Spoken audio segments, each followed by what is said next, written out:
हर हर महादेव मित्रों, यदि आप भी अपने जीवन में कुछ नया सीखना चाहते हैं तो वीडियो को अवश्य लाइक कर दें। साथ में चैनल सब्सक्राइब जरूर कर लें, क्योंकि हम आपके लिए डेली ज्ञानवर्धक जानकारी लेकर के आते रहते हैं और आपको वीडियो के माध्यम से देते रहते हैं।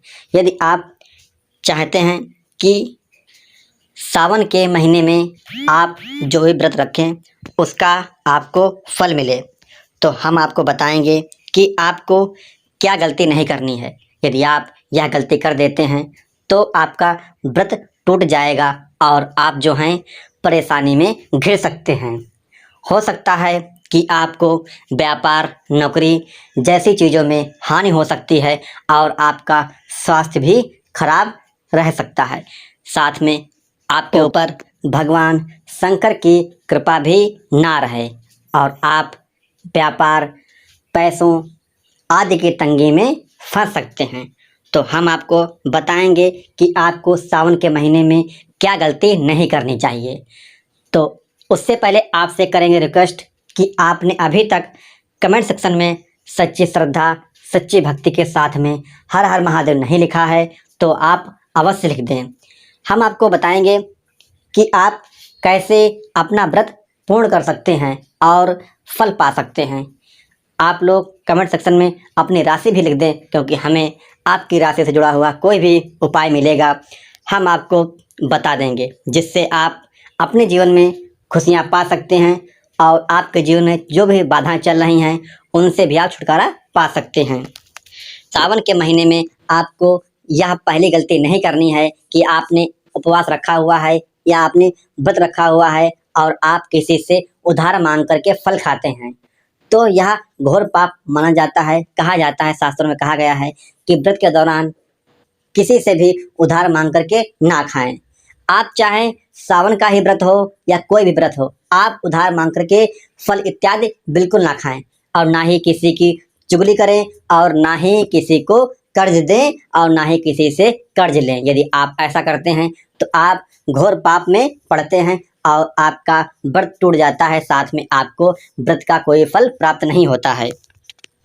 दूसरी गलती आपको यह नहीं करनी है कि आप सावन के महीने में आप व्रत रखते हैं, उपवास रखते हैं, तो आपको नाशपाती का फल बिल्कुल भी नहीं खाना है।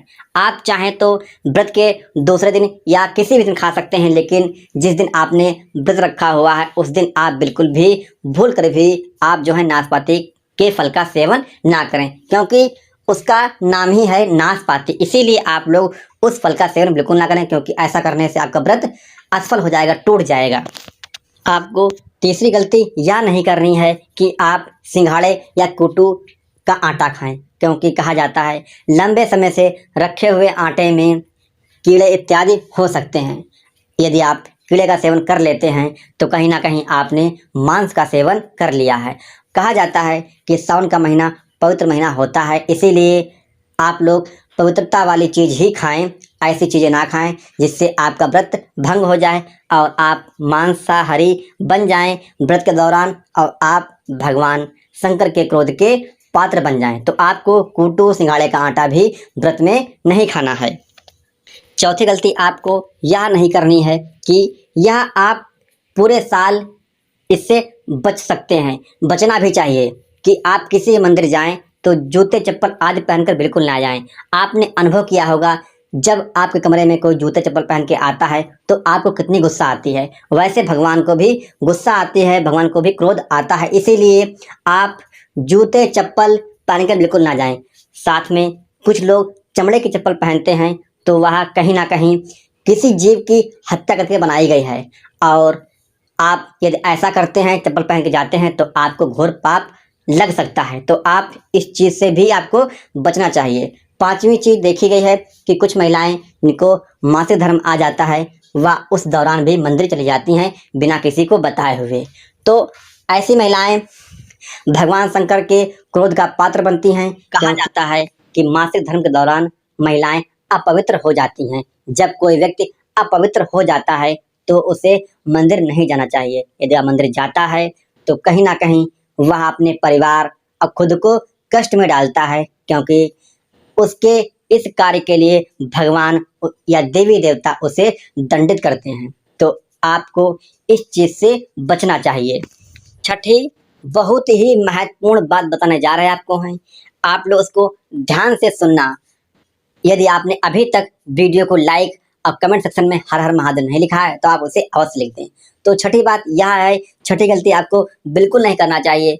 देखा गया है कि कुछ भगवान के भक्त, शंकर जी के भक्त प्रेम वश अपने घर में या भक्ति वश अपने घर में शिवलिंग को स्थापित कर रहते हैं। कहा जाता है जहाँ पर शिवलिंग होते हैं वहाँ पर सदैव ऊर्जा का संचार होता रहता है।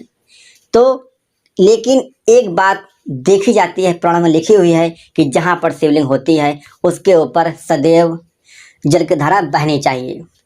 यदि लगातार नहीं तो सुबह स्नान करने के बाद में उसके ऊपर जल अभिषेक जरूर करना चाहिए। लेकिन कुछ लोग घर में शिवलिंग स्थापित तो कर लेते हैं लेकिन उस पर नित्य रोज जल अभिषेक नहीं करते हैं।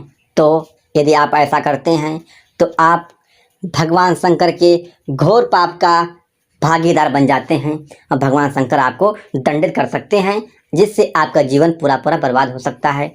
तो आप स्थापित करना चाहते हैं तो आप सच्ची श्रद्धा और सच्चे नियम धर्म से ही करें, अन्यथा आप शिवलिंग को स्थापित बिल्कुल ना करें। तो आज की मेरी जानकारी आपको कैसी लगी? अच्छी लगी तो वीडियो को लाइक अवश्य कर दें। धन्यवाद।